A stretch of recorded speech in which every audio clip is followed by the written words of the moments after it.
900 years ago, one of the largest civilizations in the world was abandoned. Archaeologists have now discovered new clues. The remains of the most sophisticated prehistoric native civilization north of Mexico are preserved at Cahokia Mounds State Historic Site in Illinois. Archaeologist Natalie Mueller's new study casts doubt on a popular theory about why the ancient city was abandoned.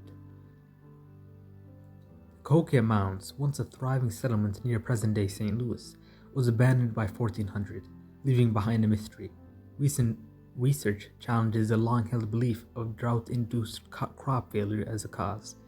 Instead, evidence suggests the Cahokians may have had skills to mitigate such environmental challenges, and their departure was likely influenced by social factors and external pressures. 900 years ago, the Cahokia Mound settlement, located just across the Mississippi River from what is now St. Louis, was a thriving metropolitan area with a population of around 50,000. It was one of the largest communities in the world at the time. However, by 1400, this once bustling site had become nearly deserted, and the reasons for the mass departure remain a mystery. One popular theory is that the Cahokia residents abandoned the settlement after a massive crop failure brought on by a prolonged drought. But a new study in the journal The Holocene by Natalie Mueller, assistant professor of archaeology and arts and sciences at Washington University, St. Louis, and Caitlin Rankin, PhD 20, suggests the Cahokians likely had other reasons to leave the town. Rankin dug deep into the soil at the historic Cahokia site to collect isotopes of carbon, atoms left behind by the plants growing when the human population collapsed and drought was common across the Midwest. Insights from plant isotopes. All plants use one of two types of carbon, carbon-12 and carbon-13, for photosynthesis, but not all plants do photosynthesis the same way. Plants adapted to dry climates, including prairie grasses and maize, an important new crop during the Cahokia period, incorporate carbon into their bodies at rates that leave behind a telltale signature when the plants die and decay. Most of the other plants that the Cahokians would have harvested for food, including squash, goosefoot, and sumpweed, will leave a different signature, one they share with plants from wetlands and native forests.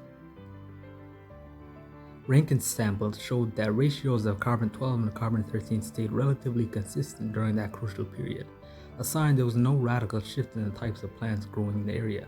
We saw no evidence that prairie grasses were taking over, which we would expect in a scenario where widespread crop failure was occurring, Mueller said. The Cahokians are known for their ingenuity, and Rankin said that they may have had the engineering and irrigation skills to keep crops flourishing under difficult conditions. It's possible that they weren't really feeling the impacts of the drought, said Rankin, now an archaeologist with the Bureau of Land Management in Nevada. Mueller added that the sophisticated society that blossomed at Cahokia almost certainly included a storage system for grains and other foods.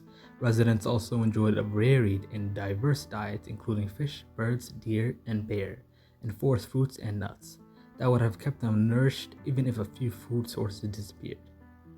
Future research into the real reasons for abandonment. To get a better grasp of the diets and agricultural practices of indigenous people of the Midwest, Mueller hopes to build a database that collects paleobotanical evidence from across the region. Gathering that information would help us see if people switch to different crops in response to climate change, she said. She's also planning to grow certain food crops in controlled conditions on campus to understand how they might have responded to ancient droughts and other challenges. So, why did the Cahokians leave their land of plenty? Mueller suspects it was a gradual process.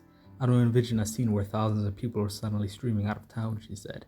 People probably just spread out to be near kin or to find different opportunities. They put a lot of effort into building these mounds, but there were probably external pressures that had caused them to leave, Rankin said. The picture is likely complicated.